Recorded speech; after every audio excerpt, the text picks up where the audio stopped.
Good evening বন্ধুরা, তোমরা সবাই কেমন আছো? আশা করছি সবাই ভালো আছো, আমিও ভালো আছি। তো আগামীকাল ভোর, তাই জন্য আজকে বাপের বাড়ি চলে এসেছি বিকেলবেলা। তো বাড়িতে এসে সন্ধেবেলা একটু চপ মুড়ি চানাচুর দিয়ে খেলাম, আর একটু সঙ্গে খেলাম চা। তো তোমরা সন্ধেবেলা কে কী টিফিন করছো অবশ্যই আমাকে কমেন্ট করে জানিও। আর ভিডিওটা তোমরা পুরো দেখতে থাকো, আশা করছি তোমাদের ভালো লাগবে।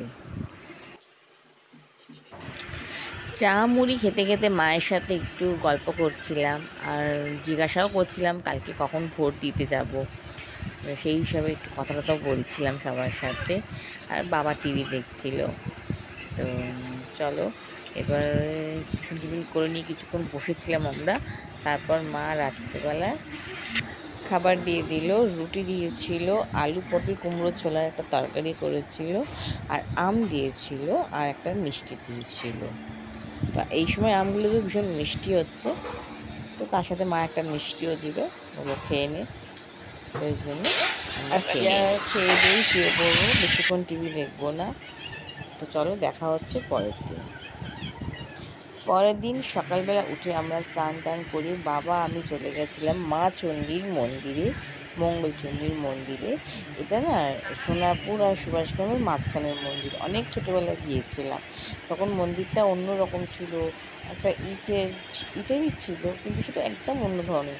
মন্দিরটা পুরো ভেঙে পাথর বসিয়ে খুব সুন্দর করেছে এখন।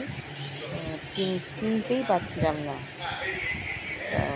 সকালবেলা সেখানে গিয়ে বাবা আমি একটু পুজো দিয়ে আসলাম। সকালবেলায় মন্দিরে পুজো দিয়ে মনটা ভীষণ ভরে গেল, আনন্দ হলো, ভীষণ ভালো লাগলো। সকালবেলা ঠাকুর দর্শন করতে পারলাম। আর তার সাথে সাথে এখানে হনুমানজিও একটা মূর্তি আছে, একটা গণেশ ঠাকুরের মূর্তি আছে, তাদেরকেও প্রণাম করে নিলাম আর দর্শন করে নিলাম। তোমাদের সাথেও একটু শেয়ার করলাম। আর কালকেই লোকনাথ পুজো, তার জন্য একটু মিহিদানা আর অমৃতি কিনতে বেরিয়েছিলাম। তো এই দোকান থেকে মিহিদানা পেয়েছি, তাই মিহিদানা বাবা নিয়ে নিল। আর এই পাশের দোকান থেকে দেখো আমি নিয়ে নেবো অমৃতি। বাড়িতে এসে দুপুরবেলা খাওয়া দাওয়া করে আমরা ভোট দিতে গিয়েছিলাম। তো ভোটের ভিতরে ফোন অ্যালাউ ছিল না, তো ফোনটা বাইরেই রেখে গেছিলাম। তারপর ভোট টোট দিয়ে এসে আমি মা বাবা সবাই একটু আইসক্রিম খেয়ে নিচ্ছিলাম। তারপর বাবা মা চলে আসলো, আমি আমার ভাইটির সাথে পরে একসাথে গল্প করতে করতে বাড়ি ফিরে এলাম।